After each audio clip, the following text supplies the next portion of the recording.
One.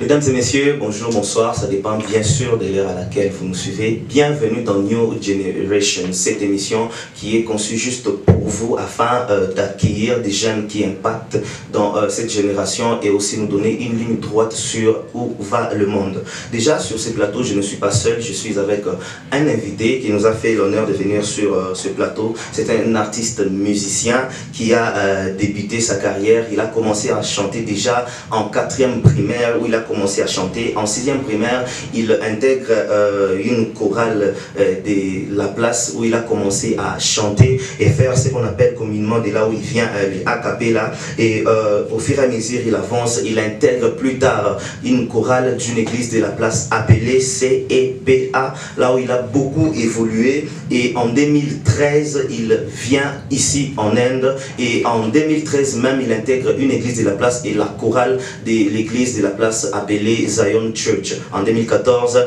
il devient un worship leader de cette église Zion Church. Jusqu'à maintenant, il demeure un worship leader. Et c'est Miché Mukwamu que j'ai dit bonjour et bienvenue sur notre plateau de New Generation. Bonjour et merci beaucoup. Comment vous allez? Oui, ça va très bien. Le plaisir est pour nous de vous avoir sur notre plateau de New Generation. Nous sommes vraiment contents de vous avoir et de parler de vous déjà sur notre plateau. Miché Mukwamu, comme vous êtes appelé par votre nom propre, que peut-on savoir d'abord de vous-même? Si quelqu'un voulait vous connaître en plus mieux que ça, qu'est-ce que vous pouvez dire de vous-même? Bon, pour faire simple, je m'appelle Miché Mukwamu, comme cela a été dit. Okay. Et je suis congolais, bien entendu. Et je suis chanteur à l'église Zion Church ici à Bangalore. Et voilà, j'ai fini mon bachelor en BCA, Bachelor of Computer Application. Et donc, d'une manière simple, c'est ça que je suis, Miché. C'est ça que vous avez bien mentionné que vous avez fini votre BCA, mais nous savons que le musicien en particulier n'étudie pas. Mais comment vous avez fini votre BCA? Bon, la musique en soi, c'est un sujet d'étude parce que c'est vrai, il y a possibilité d'apprendre la musique d'une manière autodidacte, ou bien, comme on dit communément dans la rue, mais la musique, on peut aussi l'étudier, donc les musiciens étudient. Ok.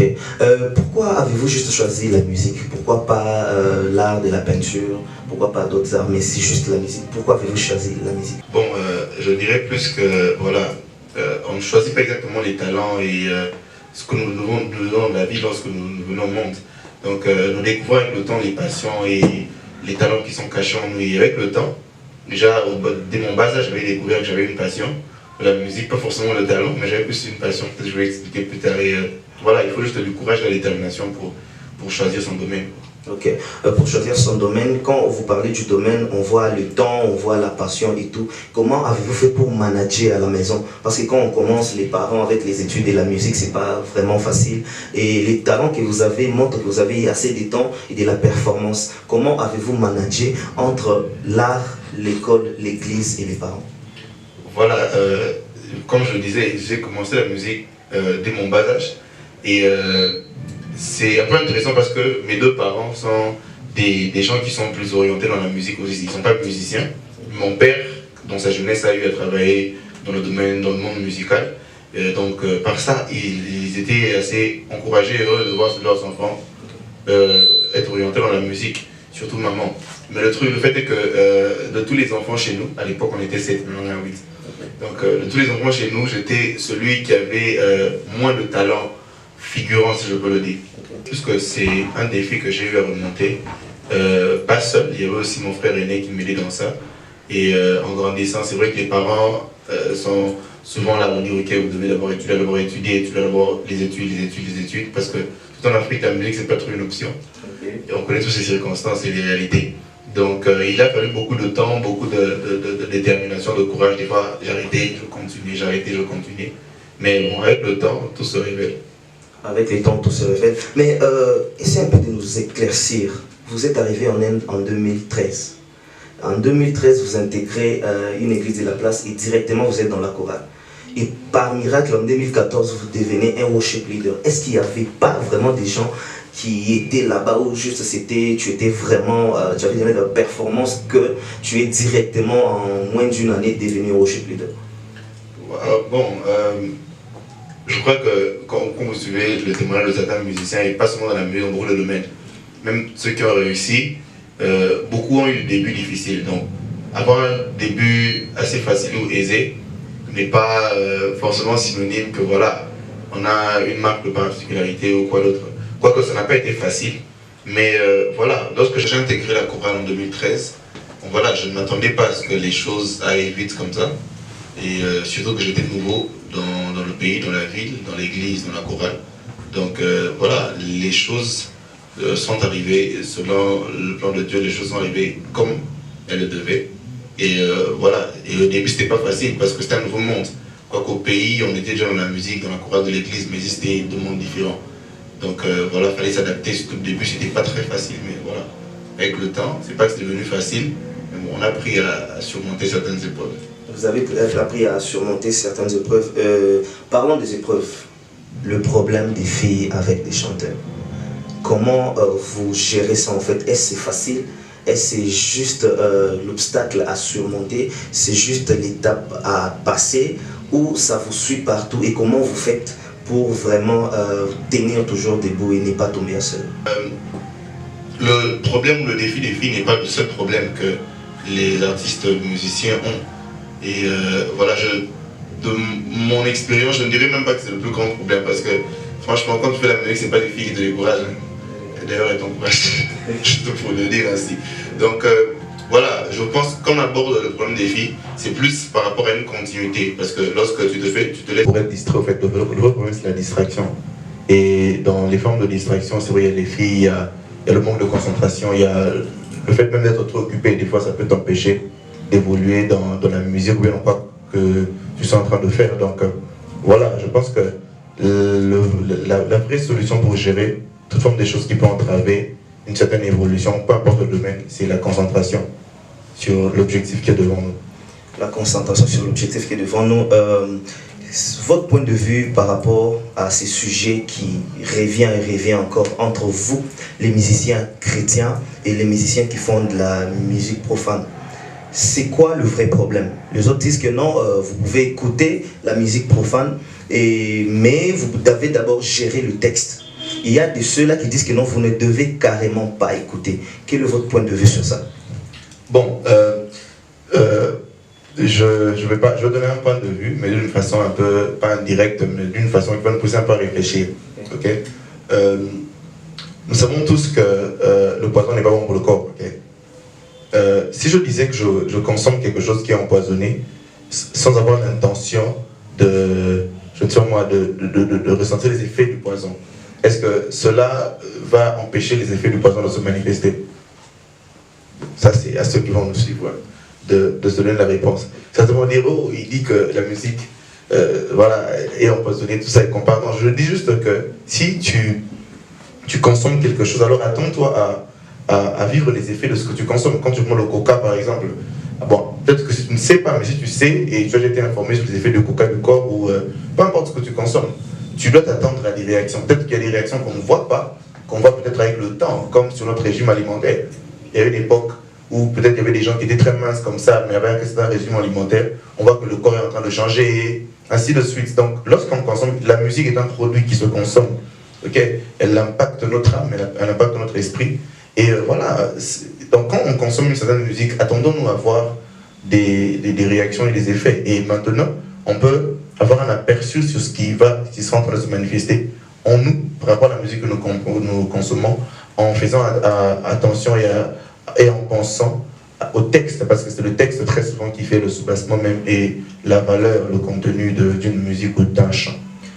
Ok, et par rapport à cette génération, parce que cette émission est dénommée New Generation, par rapport à cette génération, où on est en train d'aller et quelle est votre part de responsabilité dans ce qui se passe, particulièrement chez les filles. Aujourd'hui, nous voyons que comment je vais dire, les musiciens qui font de la musique profane, la musique mondaine, sont en train d'influencer, d'impacter sur les filles. Et aujourd'hui, on peut même voir des filles qui portent des filets et marcher avec des soutiens et tout est dehors. Alors, vous, tant que musiciens, vous êtes tous dans un même monde qui est appelé la musique, mais vous êtes de l'autre côté. Maintenant, quelle est votre part de responsabilité ou quel appel pourrez-vous faire à vos collègues et vos amis musiciens chrétiens par rapport à cela? Comment y remédier? Voilà, c'est une bonne question. L'habillement et la mentalité des jeunes, ou des filles en particulier, comme je l'ai mentionné, est un des problèmes de la société aujourd'hui. La musique est un des moyens en fait, qui influence ces choses, mais n'est pas le seul. Et comme il est un des moyens qui influence cela et n'est pas le seul, alors je pense que la musique aussi, on peut prendre aussi la musique comme étant un remède, mais ce n'est pas le seul remède. Ce qui veut dire que on peut s'attendre des fois aujourd'hui, je vois les gens, des fois comment on pose certaines questions aux musiciens, on s'attend à certaines choses venant des musiciens. C'est légitime, mais des fois je me dis qu'on attend des fois trop de que ce qu'ils sont censés donner. J'aime pas dire c'est vrai, un musicien peut influencer la société, et ils le font déjà. Mais voilà, j'aimerais juste lancer un appel à tout le monde, c'est que peu importe ton domaine, tu peux emmener une contribution pour influencer une société, une communauté, une famille, parce que la base de l'éducation, même cela, c'est la famille. Je pense que si une personne a reçu une certaine éducation déjà assez solide venant de la famille, c'est vrai, des fois on est tous secoués par la société, mais voilà, ce qui est en nous et finit par prendre le dessus. Donc la musique influence, l'église influence, l'école influence, la famille influence, et les films même influencent, parce qu'il y a de ces mots qu'on apprend en suivant les films. Il y a de ces habillements qu'on apprend, certains vont dire ok, moi j'aime m'habiller comme tel acteur, j'aime me tenir comme telle actrice, voilà. Donc la musique est une goutte d'eau dans l'océan, mais qui a aussi son influence. Ok, mesdames et messieurs, je vous rappelle que sur ce plateau, avec moi, le frère Miché Moukouamou, qui nous a fait l'honneur aujourd'hui de répondre à nos questions. Et déjà, frère Miché, est-ce que vous avez déjà un album sur le marché? Voilà, on est en train de travailler dessus. Ça fait à peu près, c'est depuis 2014 que j'ai officiellement décidé de me lancer sur un album. C'est vrai qu'au début, je ne savais pas exactement quand est-ce que ça allait être sorti. J'ai eu à donner une date avant, ça fait très longtemps. Je me suis dit, ok, mais bon, les choses n'ont pas marché tel que prévu, il y a beaucoup de circonstances d'envoi. Mais ce qui est vrai, c'est que maintenant, nous sommes en train de travailler sur quelque chose. Et dans les jours suivants, je crois qu'il y aura des pressions par rapport aux dates, tout ça. Mais bon, c'est clair, j'affirme que nous sommes en train de travailler sur un projet. Ok, est-ce que nous pouvons savoir le titre de cet album? Le titre de l'album, c'est In the Secret Place. Pourquoi seulement ça? Voilà, bon, comme vous le savez, vous l'avez dit, je fais de la musique chrétienne et In the Secret Place, c'est en français, comme ça le dit en français, ça dit dans le lieu secret. C'est juste pour faire référence à nos moments d'intimité avec Dieu. C'est que le Seigneur, nous le rencontrons dans le lieu secret et c'est dans le lieu secret que nous apprenons à nous connaître. Je me rappelle, en fait, ce titre a été influencé par mon pasteur une fois. Je me rappelle, c'était en 2015, pendant une prédication, j'étais en train de traduire et il parlait sur le lieu secret toujours, il dit quelque chose. Il dit en anglais, The secret place is where God reveals the best for you. Et bon, en rentrant à la maison, je me suis mis à penser sur cette phrase qui m'a vraiment captivé. Et par rapport à cela, j'ai été influencé de bien de manières. Et bon, avec le temps, beaucoup de méditation, de réflexion, je me dis, bon, il n'y a pas d'autre meilleur titre que celui-ci, parce que venant de lui, il y a beaucoup de chants qui ont découlé de ce titre, pas forcément qui disent In the Secret Place, mais vous comprenez que c'est l'expérience d'un lieu secret avec le Seigneur qui inspire tout ce que nous mettons à la disposition de tous ceux que nous suivons. Le Seigneur qui inspire, et c'est par là que nous allons passer à notre tranche rubrique. Ça consiste à vous poser, je vais vous poser juste 2 questions que vous allez me répondre brièvement juste. Vous êtes prêts? Voilà, tranche rubrique questions. Nous allons, question spéciale, rubrique question spéciale. Je vais vous poser juste 2 questions, je commence par la première question. Frère Miché Moukouamou, si Dieu Tout-Puissant se disait aujourd'hui je vais donner à Miché tout mon pouvoir, et il vous dit Miché, le pouvoir que je te donne, tu n'as droit qu'à changer 2 choses dans le monde, quelles sont ces choses que vous allez changer? Juste 2 choses. Wow. 2 choses dans le monde. Ouais. Dans le présent, bien je veux même aller dans le passé. Vous avez tout le pouvoir en fait, que ce soit dans le passé ou dans le présent. Ah, ok. Je pense que je ne changerai qu'une seule chose. Je vais rentrer au jardin et exhorter Adam et Ève de ne pas manger le fruit interdit. Ne pas manger le fruit. Et la deuxième chose? La deuxième chose, je pense que je me donnerai le pouvoir de rester là-bas moi-même. De rester là-bas. Et c'est par là que nous allons à notre deuxième question qui est celle de savoir pourquoi seulement ces 2 choses-là. Pourquoi seulement ces 2 choses-là? Parce que, bon, en tout cas que tu sois chrétien ou païen ou pas, je pense que si tu connais l'histoire du jardin d'Éden, des fois on fait des blagues, on a tellement de problèmes, les gens ont tellement tendance à dire des fois, ça c'est la faute d'Adam et Ève. S'ils n'avaient pas fait tout ça, peut-être qu'on serait allé dans le jardin en train de chevaucher un lion, tout ça. C'est que, peu importe le problème que nous rencontrons dans la vie, le monde a des problèmes aujourd'hui. Je pense qu'on a souvent tendance à rentrer vers la source. Et bon, je peux dire que voilà, je vais résoudre tous les problèmes du monde. Et après, peut-être que les autres personnes qui vont venir après, et l'autre génération vont encore avoir des problèmes. Je pense que pour mettre tout le monde à l'aise, on a toujours tendance à retourner vers la source du problème. Et voilà. Voilà quoi, c'était le frère Miché Mukwamo. C'est par là que nous allons dénoncer cette émission. Et déjà, frère Miché, les gens à remercier. Ouais, je remercie d'abord le Seigneur, parce que c'est par lui qu'on vit et qu'on est capable de faire tout ce qu'on fait. Je remercie la famille, les amis, les proches, parce que voilà, le Seigneur permet toujours qu'on ait des gens autour de nous qui nous permettent de maintenir le cap. Et merci surtout à vous aussi de m'avoir invité. C'est vrai que c'était un peu inattendu, mais bon voilà. On a reçu l'invitation, on a répondu présent. Ok, merci beaucoup. C'était New Generation sur One TV. Merci à vous qui nous avez suivis, qui nous avez fait cet immense honneur et plaisir de nous suivre. Et continuez à nous faire confiance. Nous ne vous décevrons jamais et jamais. J'espère que vous avez aimé la vidéo. Et si vous avez aimé la vidéo, dites merci à l'équipe One. Dites merci à One Team qui a coordonné toute cette émission. Je remercie aussi de tout cœur mon invité d'aujourd'hui. Je remercie toute l'équipe derrière la caméra, ces héros dans l'ombre qui ont fait de sorte que cette émission tienne debout. Quant à moi, je vous remercie et j'espère que nous allons nous retrouver déjà la semaine prochaine pour un nouveau numéro. Je vous remercie de tout cœur et j'espère que vous avez aimé. Vous allez partager, vous allez inciter les gens à regarder. Et moi, je vous dirai, sans vous, moi je ne serai pas là. Mais sans moi, vous serez là. À plus. Ciao.